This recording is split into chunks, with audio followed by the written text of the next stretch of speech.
2016 में जब प्रधानमंत्री नरेंद्र मोदी जी ने यहाँ पे नोटबंदी की थी, तब कहा था कि जितना काला धन है वो वाइट हो जाएगा। तो भाजपा के पास शायद ऐसी कोई वॉशिंग मशीन है जिससे जो भ्रष्टाचार है वो शिष्टाचार में बदल जाता है। लेकिन वर्तमान में हम यहाँ चित्तौड़गढ़ के खसरा नंबर 49 में खड़े हैं, जहाँ पे बड़ी सादड़ी जो कि 40 बीघा जमीन है, जो कि नगर पालिका के जो चेयरपर्सन है विनोद कंठालिया, उनके जो बेटे हैं उनके नाम पे है। और आपको बता दें यहाँ पे जो दावे किए गए थे कि जो ट्रक है उनके द्वारा यहाँ से जो रासायनिक पदार्थ है उसको बाहर निकाला जाएगा, लेकिन अब तक यहाँ पे देखिए ये पूरी काली जमीन जो है इसको फेयर एंड लवली की तरह चमकाने का प्रयास तो किया गया है, लेकिन यहाँ पे प्रशासन के द्वारा, लेकिन यहाँ पे रासायनिक पदार्थ अभी भी है, जिसके कारण जो है ग्रामीणों को नुकसान होगा और यहाँ तक कि हमने जो बीमारियां आपके सामने रखी हैं वो होंगी। अब हम जानेंगे किस प्रकार से यहाँ पे जो दावे किए गए थे कि ट्रक जो है लगातार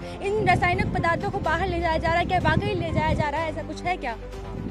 जी बताइए, क्या जो ट्रक है वो चल रहे हैं? जैसे भी सर 2-3 ट्रक चल रहे हैं, 4-5 2-3 ट्रक निकालने पर लिपापोती कर रहे हैं। तो बारिश से पहले जो दावे किए गए थे कि यहाँ पे पूरा रासायनिक पदार्थ जो है हटाया जाएगा, क्या वो हटा सकते हैं? देख 100 डंपर लगाएंगे, 100 के बजाय 10-20 ही डंपर ही नहीं आ रहे। अच्छा। ये लिपापोती के लिए मशीनें खड़ी कर रखी है, लिपापोती की जा रही है, सारा काम। यानी बारिश आते ही जितना भी रासायनिक पदार्थ है वो पानी में मिलके आप लोग को नुकसान पहुँचाने की 100% यहाँ गारंटी हो सकती है? हाँ हो सकती है, बीमार होंगे। कितनी गहराई तक है सर 50 फीट 50 फीट तक ही पूरा है, हाँ। जेरो फिक्स जो है वो रेलवे वाला ले गया पहले देखिए, इनका कहना यह है कि पहले रेलवे वाले जो है इस मिट्टी का उत्खनन करते हैं, फिर रेलवे में उस मिट्टी का अवैध तरीके से फिर उसको मिट्टी का जो है इस्तेमाल करते हैं रेलवे के कामों में। अब जो गड्ढा हो जाता है, हाँ, तो वो भरपाई करने के लिए आपको बता दें कि जेरो फिक्स जो है उसको भरने के लिए जेरो फिक्स जो मटेरियल है हिंदुस्तान जिंक का, उसको इस्तेमाल करके पाट दिया जाता है, फिर फेयर एंड लवली की तरह यहाँ पे लीपापोती की जाती है और पत्थर से ढाक दिया जाता है। लेकिन जब सच सामने आता है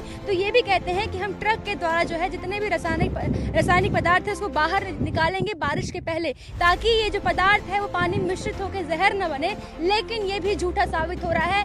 बारिश आने के पहले भी यहाँ पे ट्रक जो है बंद पड़े हैं, जैसे भी मशीन जो है तरीके से खुदाई नहीं कर रही है, ये लोकल का कहना है। यानी पूरे तरीके से यहाँ पे झूठा शासन, भ्रष्टाचार चल रहा है और जल्द से जल्द जैसे ही बारिश होती है यहाँ पे आपको बता दूं पूरे तरीके से ये जो रासायनिक पदार्थ है वो मिश्रित होगा भूजल में। और आप भी कुछ कहना चाहोगे?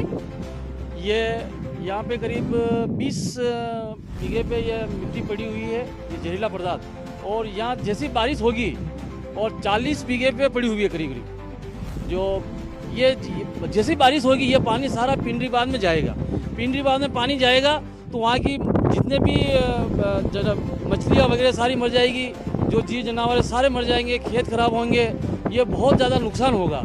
और यहाँ का प्रशासन सोया हुआ है, राजनेता भी सोए हुए हैं, उनको अभी तक कोई जूं तक नहीं है हिली उनके कान में जी। मैं उनसे ये कहना चाहता हूँ कि जल्दी से जल्दी बारिश से पहले इसको यहाँ से हटाया जाए, अन्यथा बहुत बुरा होगा, भगवान कभी उनको माफ़ नहीं करेगा। आप क्या कहना चाहोगे?